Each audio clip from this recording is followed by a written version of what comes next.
Gemini, this is your week ahead astrology forecast from Astrology Motivation by Born Without Boundaries.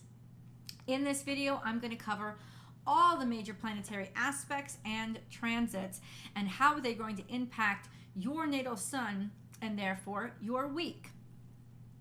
How do you know where your natal sun is? Your birth chart, of course. You don't have to go and get your birth chart if you don't have it already. I think most of you do, but if you don't have it already, it's easy to get if you want it. You just go online and search free natal chart. And there are so many websites that do it. Just pick one and you'll need your birth date, which you already have, your birth time, and your birth location, where you were born. All that information is available on your birth certificate. Just plug all that information in. I'm sorry, I was eating something. Plug that information in and it'll spit it right back to you. It's easy to get, but if you don't want to do it right now, I will give you estimates about the dates that correlate to the different decans. A decan is a group of 10 degrees, and there are 3 decans in each zodiac sign, because each zodiac sign has 30 degrees, and they're broken up into groups of 10. So what we're going to do is I'm going to tell you which decan these other energies are acting upon, and by that you'll know which decan you're in, who it's impacting. I definitely say that you should watch the entire video, because especially if your birthday is somewhere between the decans, these energies are going to cross over. So it's good to hear the whole thing. But let's start out really, really broad. All right, Gemini? There's a real I'm not taking any shit quality about you guys this week, and I love it because it's not so much aggressive as it is I'm chill, man. It's chill, but I'm just not having it, and I love it. So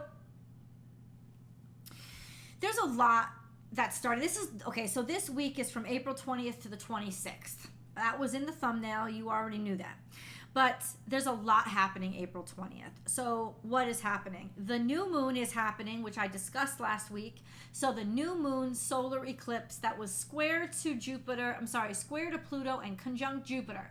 What is that? That is like a bomb in the prison brick wall. It is like, I'm busting out of here. It's a prison break. I'm busting out. These walls can't hold me. I am explosive bursting out. That's kind of what it is. It's like, I'm not going to tolerate it. I will have my new beginning. It will happen. So there's just such an energy and momentum toward brand fucking new. Like new. I'm getting my new shot. That kind of energy. I'm tired of this. It's very revolutionary, actually. So that's happening on the 19th, 20th, depending on where you are on the globe. The sun today on the 20th moved into Taurus. So the sun transits today about an hour after the new moon is over with. So it's definitely going to be transiting into Taurus today. So that's a big transit. Taurus is very steadfast, stable. It's very sensual. So it's whatever pleases the 5 senses. Things that are beautiful, they feel soft, or they feel good, or they sound good, they taste good. Taurus loves the taste. It just loves it. So this is a time of sort of sensual pleasures, earthly pleasures. Everything's on the up and up, on the surface. Taurus pays attention to the surface and maintaining it. That's what it does. And it could also mean that there's a lot of light that's being shown on something that has just come to the surface.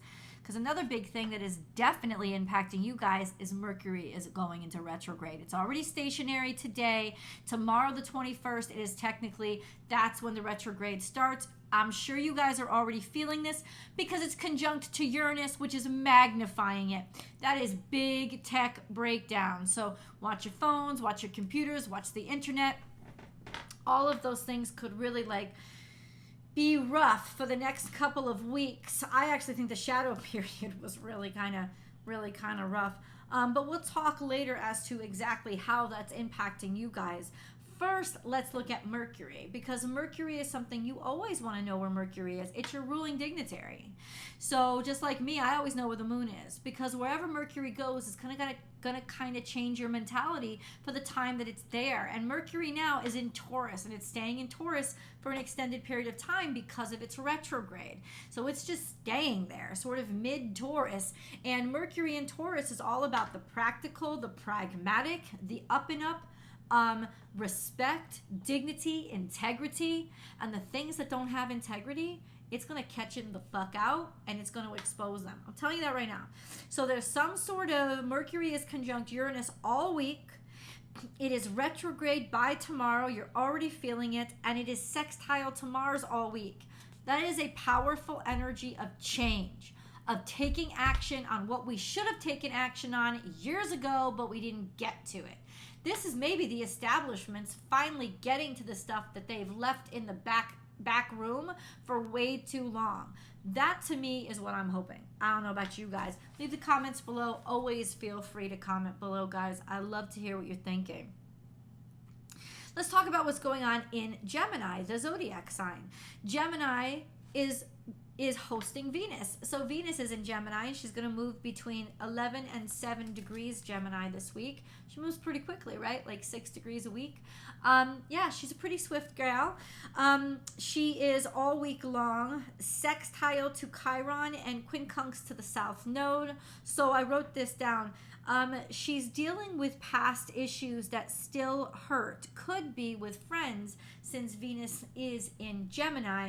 That's going to affect Gemini 2s particularly heavy, because Venus is conjunct your natal sun this week. So let's get into the decans and see specifically what's going on.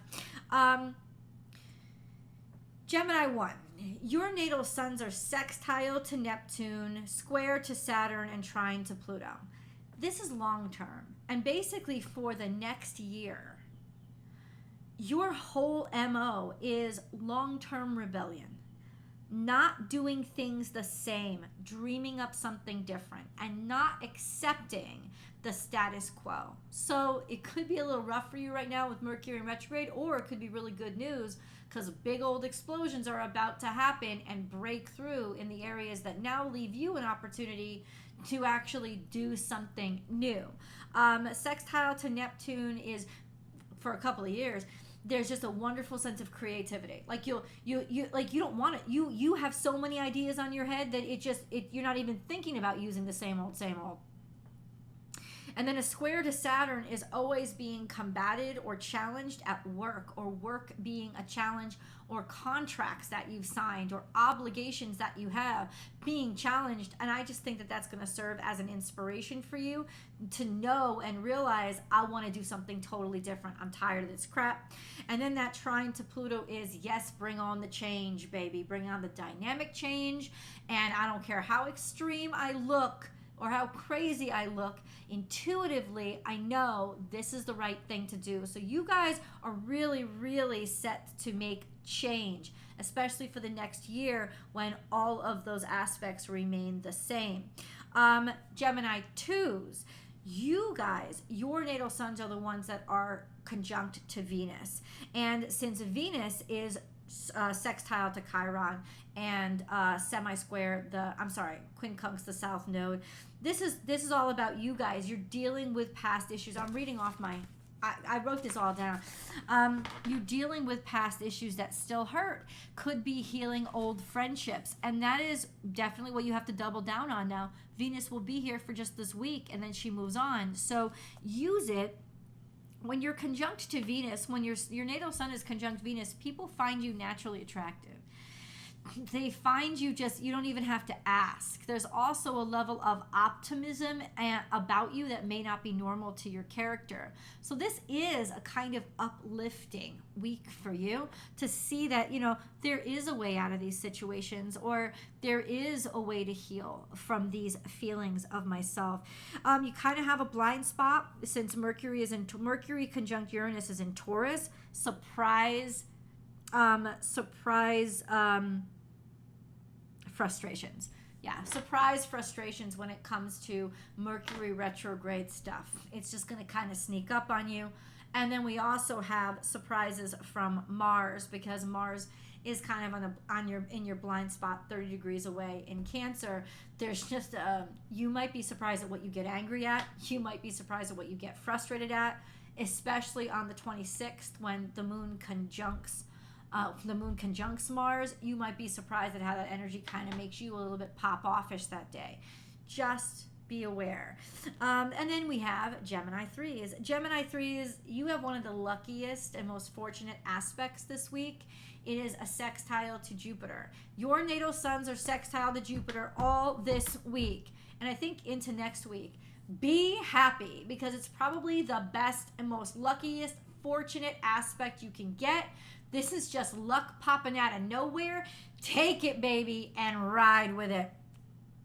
Jupiter is still in Aries, so it could be getting lucky physically or just getting lucky to make progress. It also means that you're sextile to this new moon, where there was a huge breakthrough of progress. So amen, hallelujah. You guys got this new start luck. This is exceptional energy, and you can ride it all week long, because Jupiter is going to be sextile to your natal sun all week long. You are in a long-term sesquare to Pluto. And what does that mean? Well, not sesquare. That's the wrong one. Oh, okay. No, this is a quincunx. Yes. To Pluto, it's a frustrating aspect. What does that mean? That there's dynamic changes that are going on around you that could probably interrupt and frustrate you, or things come to abrupt ends, or people want you to start things really quickly. Just taking things to an extreme that could be frustrating for you, or you're frustrating other people because you're taking things to an extreme. That's long term though, so you can kind of ease into that and learn how to deal with that. You are square to Neptune and also trine Saturn. Reality instead of fantasy. You don't want any of the fantasy shit. It's getting in your way. It's superficial BS. You don't want to deal with it. What you're dealing with is what facts, like what you can measure, and you want to plan. You're tired of the unknowns, and you're tired of the unexplained. I don't think you're tolerating that crap right now. And with that beautiful sextile to Jupiter right now, nothing's really going to get in your way. You're going to make big moves and big impact this week. So you guys let me know in the comments below. How is this energy impacting you? Definitely come over and watch your week ahead tarot card reading over on Astrology Motivation. And hey, if you haven't subscribed over here yet, please do it. Help the channel grow. Plus, there's a new reading for all 12 zodiac signs every single week. I'll be hitting you with the astrology facts, warnings, and celebrations. All of it is coming to you live every week. I love you guys, and I will talk to you next week. Bye, Gemini.